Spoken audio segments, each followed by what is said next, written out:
திவ்ய வாசகனாகிய யோவானுக்கு வெளிப்படுத்தின விசேஷம். முதலாம் அதிகாரம். சீக்கிரத்தில் சம்பவிக்க வேண்டியவைகளை தம்முடைய ஊழியக்காரருக்கு காண்பிக்கும் பொருட்டு தேவன் இயேசு கிறிஸ்துவுக்கு ஒப்புவித்ததும், இவர் தம்முடைய தூதனை அனுப்பி தம்முடைய ஊழியக்காரனாகிய யோவானுக்கு வெளிப்படுத்தினதுமான விசேஷம்.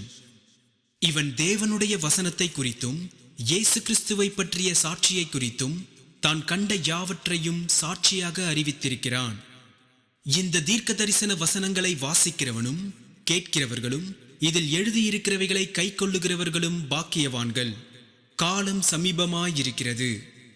யோவான் ஆசியாவில் உள்ள 7 சபைகளுக்கும் எழுதுகிறதாவது: இருக்கிறவரும் இருந்தவரும் வருகிறவருமானவராலும் அவருடைய சிங்காசனத்திற்கு முன்பாக இருக்கிற 7 ஆவிகளாலும் உண்மையுள்ள சாட்சியும் மரித்தோரிலிருந்து முதற் பிறந்தவரும் பூமியின் ராஜாக்களுக்கு அதிபதியுமாகிய இயேசு கிறிஸ்துவினாலும் உங்களுக்கு கிருபையும் சமாதானமும் உண்டாவதாக.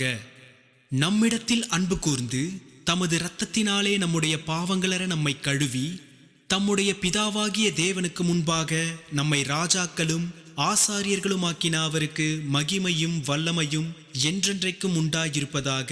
ஆமேன். இதோ மேகங்களுடனே வருகிறார். கண்கள் யாவும் அவரை காணும். அவரை குத்தினவர்களும் அவரை காண்பார்கள். பூமியின் கோத்திரத்தார் எல்லாரும் அவரை பார்த்து புலம்புவார்கள். அப்படியே ஆகும். ஆமேன்.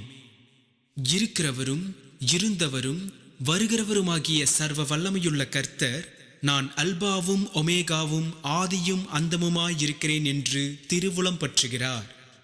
உங்கள் சகோதரனும் இயேசு கிறிஸ்துவின் நிமித்தம் வருகிற உபத்திரவத்திற்கும் அவருடைய ராஜ்யத்திற்கும் அவருடைய பொறுமைக்கும் உங்கள் உடன் பங்காளனுமாயிருக்கிற யோவானாகிய நான் தேவ வசனத்தை நிமித்தமும் இயேசு கிறிஸ்துவை பற்றிய சாட்சியின் நிமித்தமும் பத்மு என்னும் தீவிலே இருந்தேன். கர்த்தருடைய நாளில் ஆவிக்குள்ளானேன். அப்பொழுது எனக்கு பின்னாலே எக்கால சத்தம் போன்ற பெரிதான ஒரு சத்தத்தை கேட்டேன். அது, நான் அல்பாவும் ஒமேகாவும் முந்தினவரும் பிந்தினவருமாயிருக்கிறேன்.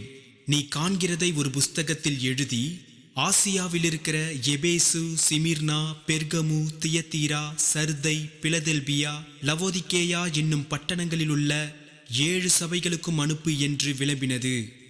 அப்பொழுது என்னுடனே பேசின சத்தத்தை பார்க்க திரும்பினேன்.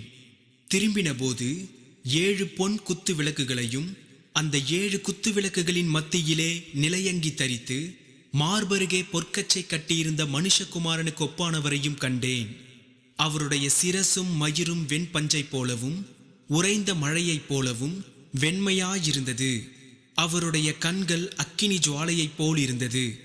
அவருடைய பாதங்கள் உலைக்களத்தில் காய்ந்த பிரகாசமான வெண்கலம் போல் இருந்தது. அவருடைய சத்தம் பெருவெள்ளத்து இரைச்சலை போல் இருந்தது. தமது வலது கரத்திலே 7 நட்சத்திரங்களை ஏந்தி கொண்டிருந்தார். அவர் வாயிலிருந்து இருபுறமும் கருக்குள்ள பட்டயம் புறப்பட்டது. அவருடைய முகம் வல்லமையாய் பிரகாசிக்கிற சூரியனைப் போல் இருந்தது. நான் அவரை கண்டபோது செத்தவனைப் போல அவருடைய பாதத்தில் விழுந்தேன். அப்பொழுது அவர் தம்முடைய வலது கரத்தை என் மேல் வைத்து என்னை நோக்கி, பயப்படாதே, நான் முந்தினவரும் பிந்தினவரும் உயிருள்ளவருமாயிருக்கிறேன். மரித்தேன், ஆனாலும் இதோ சதா காலங்களிலும் உயிரோடு இருக்கிறேன். ஆமேன். நான் மரணத்திற்கும் பாதாளத்திற்கும் உரிய திறவுகோள்களை உடையவராயிருக்கிறேன். நீ கண்டவைகளையும் இருக்கிறவைகளையும் இவைகளுக்கு பின்பு சம்பவிப்பவைகளையும் எழுது. என் வலது கரத்தில் நீ கண்ட 7 நட்சத்திரங்களின் இரகசியத்தையும் 7 பொன் குத்து விளக்குகளின் இரகசியத்தையும் எழுது. அந்த 7 நட்சத்திரங்களும் 7 சபையின் தூதர்களாம். நீ கண்ட 7 குத்து விளக்குகளும் 7 சபைகளாம். கர்த்தர் உங்களை ஆசீர்வதிப்பாராக.